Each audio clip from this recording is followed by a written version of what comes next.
Di video ini kita akan membahas 3 konsep dasar sebuah komputer.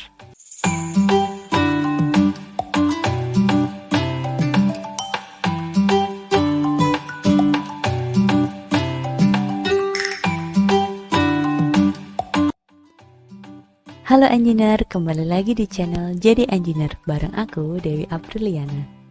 Di video sebelum ini, kita udah membahas gimana cara download dan install aplikasi CodeBlocks yang kita gunakan untuk pemrograman.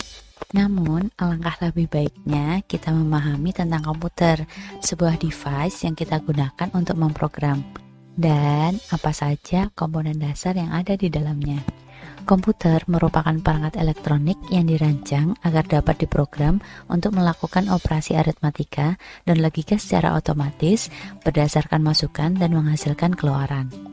Ada beberapa jenis komputer. Yang pertama, ada komputer yang terpisah dengan monitor. Biasanya antara PC dan juga monitor mereka terhubung dengan menggunakan kabel HDMI ataupun kabel VGA. Nah, yang kedua ada komputer yang jadi satu sama monitor, kayak laptop, netbook, gitu-gitu. Nah, kemudian yang ketiga ada komputer yang ukuran mini. Jadi komputer berukuran kayak dompet gitu sih. Itu biasanya Raspberry namanya. Nah, dari semua jenis komputer itu, mereka memiliki 2 jenis fungsi utama. Yang pertama adalah komputer dengan tujuan umum.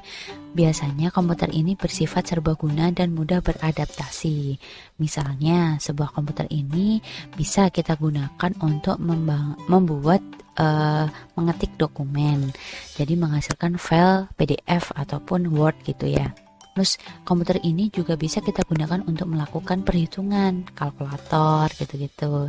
Terus komputer ini juga kita bisa gunakan untuk aplikasi umum lainnya kayak melakukan ngedit video, kemudian kita melakukan edit dokumen, mendesain sesuatu. Jadi satu komputer bisa diinstal aplikasi apapun dan digunakan untuk keperluan yang umum. Kemudian untuk fungsi khusus merupakan komputer yang digunakan untuk tujuan terkhusus saja. Misalnya untuk pengontrolan mobil, kemudian pengontrol lalu lintas, navigasi, ataupun beberapa fungsi yang memang hanya untuk satu fungsi aja. Baik fungsi umum maupun fungsi khusus, setiap komputer memiliki 3 komponen dasar kerja yang diantaranya adalah input, proses, dan juga output. Input merupakan segala sesuatu yang diperlukan oleh komputer untuk dilakukan proses, misalnya bilangan atau deret karakter yang dimasukkan melalui keyboard, kemudian video atau gambar yang ditangkap melalui kamera, kemudian suara yang ditangkap melalui mikrofon, kemudian beberapa sinyal analog yang ditangkap seperti nilai suhu, nilai kelembapan yang diambil dari sensor tertentu. Proses merupakan bagian yang digunakan untuk mengolah dari input yang didapat. Biasanya proses ini ditangani melalui sebuah program ataupun sebuah aplikasi. Nah, di channel ini yang akan kita buat adalah pada tahapan proses ini.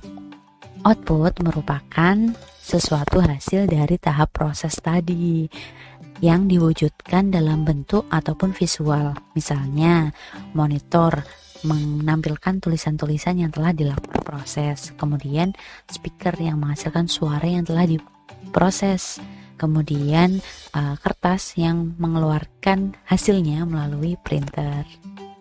Kesimpulannya, komputer itu memiliki 5 fungsi utama.